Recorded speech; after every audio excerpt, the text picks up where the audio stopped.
Can you hear me now? Like, is there volume now? I think. I may have fixed it. I see Olivia and a Facebook user is telling me they can't hear. Oh, best. Instagram, I know you guys can hear. Did it get to? Oh, Olivia, you can hear me now? Great. So yeah, pray. I was just asking, I was saying it's Friday. For those of you, I'm going to repeat Rick for Instagram people, but there's a cricket. I don't know where he's at. It is what it is. But he's here. He's making noise for us in the background. And then I said, if you could think about it today, pray for Susie. She's got a fever. She had a fever yesterday. Nothing else, just a fever. So I think that she's got slight infection, but she's doing better today already this morning. So hopefully by this afternoon she'll be back to her normal self, spunky as she normally is. So it's funny, because the spunkiness can wear you down sometimes, and parents can, I'm sure, agree with me, is that it can get a little crazy, but when it's not there, you're like, whoa, what's wrong? Nelson girls. So, okay, cool. Jody, I'm glad that you guys are on. I'm looking to see who's popping on. Don, Kathy, thank you so much for being here. I'm super excited. Laura is on, Hulk Best, James, and Renee. So I'm so glad that you're here on a Friday. Again, we're in the shop. I got to do today. So we're going to get working on that aspect of it. It's the other part of what I do. And those of you that were able to join me yesterday, I appreciate that. I know that Rachel Robertson on Zara, I'm going to miss somebody and make somebody upset, and I'm sorry. But there was someone yesterday helped me figure out some stuff on the VMix program, which I think we're going to probably switch to. Now, that won't do anything for you guys as of right now. If I do to it, I think the only difference would be on Facebook. It would be on the public Villa page if I do it, and but it would still go to the YouTube youth group channel like it has been. And so we're gonna look at that, and it's possible that we might add the channels too. So we're looking at that. I'm trying to see what options we have. Now that I've started getting a little bit more comfortable with it, I like the social aspect of what I can do on it. It was fun. I could put the comments on. It was a lot easier. I got to see all of the Facebook users, like their names, so that helped out a lot. But anyway, check that out. It was like 30 minutes of me just goofing off and wasting. I mean, I was learning, but I just invited people to hang out with me, and it was a lot of fun. It was some good times. Met someone new. So that was fantastic. Hopefully they join us Sunday. But anyway, this morning, our devotion, we're going to get into this Philippians 1, chapter 1, that's what I said, chapter 1, verse 10. Philippians chapter 1, verse 10. This is what Paul is saying to the church here. He starts off in verse 9. He says, "It is my prayer." So he's talking about, this is his prayer, that they have love and that it abounds, and then they have knowledge and discernment. So they add these things. But this is what his prayer is: that you may prove what is excellent, and so be pure and blameless for the day of Christ. Another version of that would read that you may be sincere. You get this pure, and without offense, or blameless. So they be sincere and without offense till the day of Christ. Or you may be pure and blameless. And that is Paul's prayer.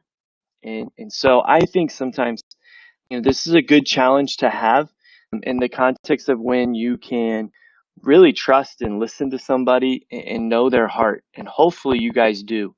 You understand my heart for you. It is not a heart of judgment. It is not a heart of being, angry or upset. It's just a heart, like Paul, like Paul, that he's saying, he starts off, I thank people. I thank God for having you. I appreciate what you do. I know that you're working hard.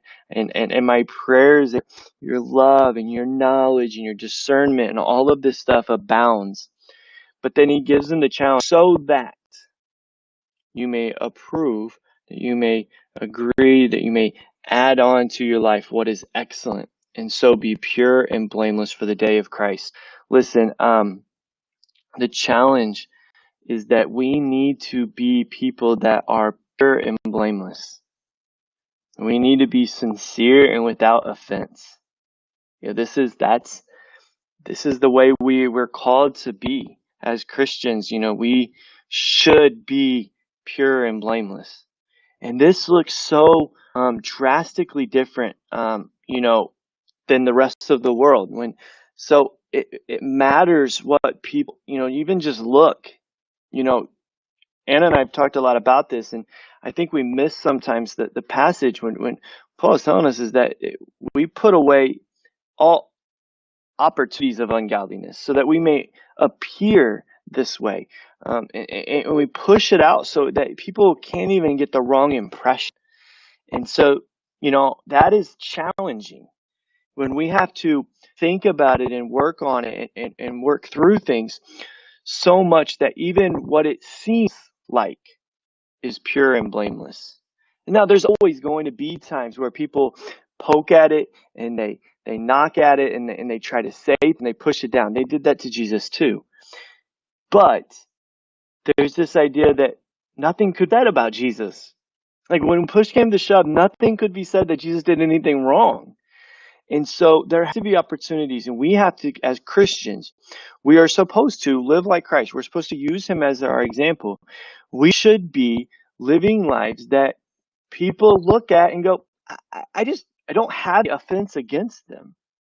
I don't have anything wrong against them. It would take me some time to find out something that they're doing that I would argue against or that I think is biblically unsound.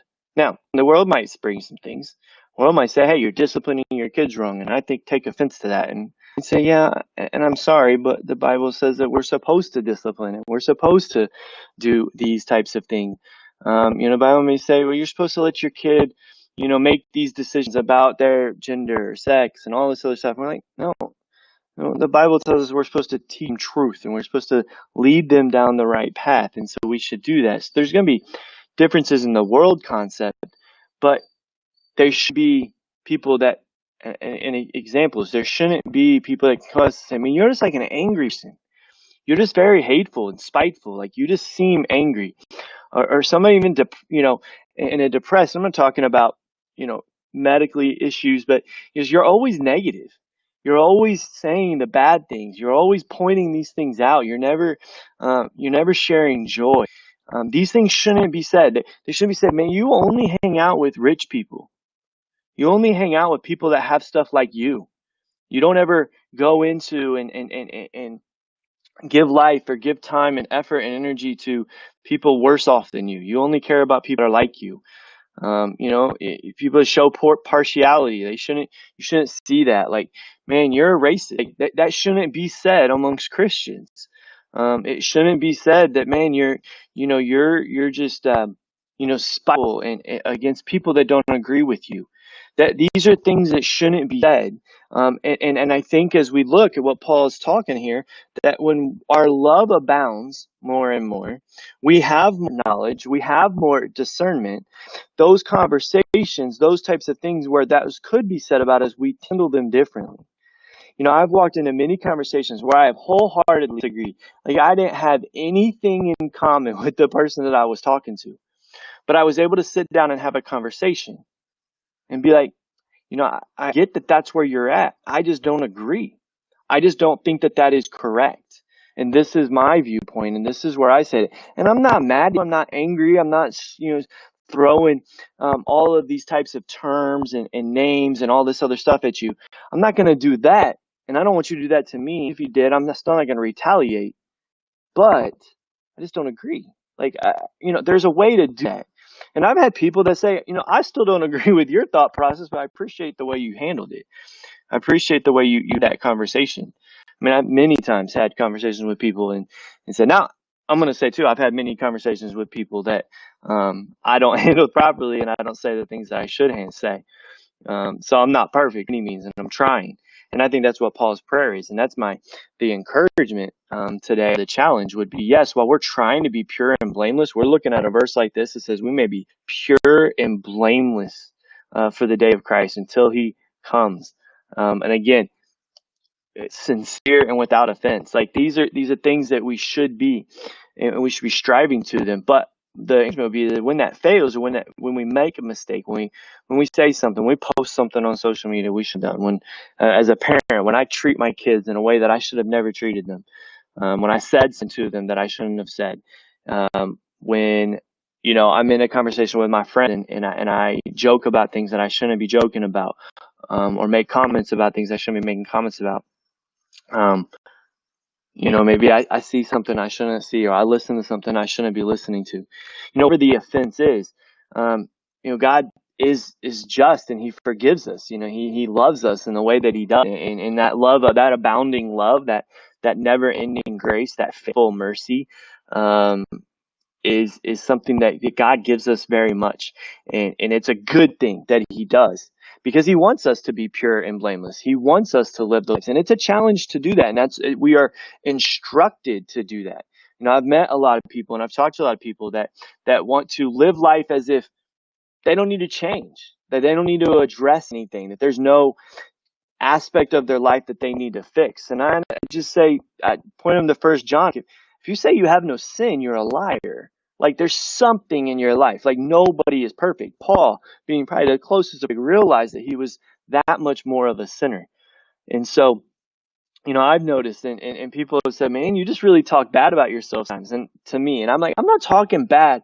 When I talk about how bad I'm a sinner and how I realize how far away I am from God, I'm not trying to like bat myself. I'm more trying to realize, and I think I'm more understanding how far away from God I am. And I think that there's some people that err on the side of not wanting to do that so much. They don't want to follow, they don't want to push themselves to become better. They don't want to push themselves to continue sanctification and becoming pure and blameless. They, God's love covers a multitude of sins, and it really does. We don't want to take advantage of that. Paul says, just because grace abounds, should we continue to sin so grace can abound even more? No, that's not the way. We're supposed to change those things. We're supposed to walk away from those. The freedom that we have, that people so much want to talk about, is the freedom to actually do the right thing. Before, when we were slaves to sin, we couldn't do the right thing. We had no ability to do the right thing. We always did the wrong thing. And so when we are saved, and now that we're no longer under law, we're no longer under the punishment, the bondage of sin, we can now start to work towards doing things properly with the Holy Spirit, with the Spirit's help. It's why through Christ I can do all things. It's not through me. That's with me. Without Christ, without salvation, I couldn't do the right thing. But with salvation, with Christ, with the Holy Spirit in me, I can do things that please and honor God. And so we should be doing those things. We should be striving to do those things. We should be constantly, Paul, beating ourselves into submission, constantly looking at aspects of our lives where we should be changing, where we should be growing. We should never stop growing. We should never try to think that we can get to a spot where we have arrived, and there's never a spot there. And what Paul is saying here in Philippians, he's preaching that. I'm praying that your love may abound. Grant, look, I want to read just quickly, and I don't want to go too long this morning. But I do want to see, Paul is not talking to people that he thinks are doing horrible, bad things. Paul is saying, I thank my God in all my remembrance of you, always in every prayer of mine, for you all, making my prayer with joy, because of your partnership in the gospel from the first day until now. He's saying, you have never stopped supporting me. You have done the right thing from the very beginning, and now you have been there, you have been a partner. And I am sure of this, is what he says in verse 6, that he who began a good work in you will bring it to completion at the day. It's not going to be done until then. It's going to continue being brought until the day of Jesus. It is right for me to feel, verse 7, it is right for me, Paul is saying, to feel this about you, because I hold you in my heart. For you are all partakers with me of this, both in imprisonment and in defense and confirmation of the gospel. I mean, listen what Paul is saying. He's saying, Philippians, you guys are doing great. You're doing fantastic. You're partnering with me from the first day until now. You haven't stopped. You're partaking of me, with me in grace. You're understanding the imprisonment, the defense, the confirmation of the gospel. You're speaking good things. You're doing good things, supporting good things. And he's saying, and this is my prayer, that love continues to abound, that you continue to grow in knowledge, continue to grow in discernment, so that you may continue to approve, that you may live a life that is approving, that you may live this life. And so this isn't about bad things. It's okay for good people, and again, I know you're going to good, but it's okay for people doing the right thing, going on the right path. And maybe you are that. You're on the right path. You're doing the right thing. You're trying. You're pushing. It's okay to still be challenged and say, but you're not there yet. We're going to keep going. We're going to keep pushing. It's like in that marathon race, you're running up next to somebody like, come on, let's keep going. We've done good. We've kept running. We stayed running. Let's just keep going. Let's push each other. Let's do this. And part of my job as a pastor, it's part of your job though as friends and people that know each other, a community that is built to continue pushing and helping one another grow. That's what Paul is doing here in Philippians 1:10. So we don't look at this as something that's being harsh. We look at this as something that's an encouragement. It's a change for sure, but it's an encouragement that we can continue doing this. And so this morning, I'm going to end, but I just want to say, like, I love you guys. I really do. I enjoy the times that we get to spend together. We're going to figure out a way, because I feel like it is important, and it has actually been really well received well online by the other members of the church. And we still have the youth. We got James, we got Olivia. I know we got others that watch this later. So we see this is a good thing, and hopefully what you guys see out of this. And I think this would be, and again, I'm not putting myself on a level of Paul, but I think this is what Paul would say when he's writing letters and when he's writing Romans, and he's things like, I want to tell you these things. I enjoy being here with you guys, challenging you, showing you what I'm being challenged with, talking about what's being challenged, because it helps me. It helps me desire to push more when I can see other people pushing more. And there are days that I'm going to struggle and I'm not going to want to push, and I'm going to want to rest, sit down and take it easy. And that's not what I should be doing. And so, I'll be using you guys to encourage myself also.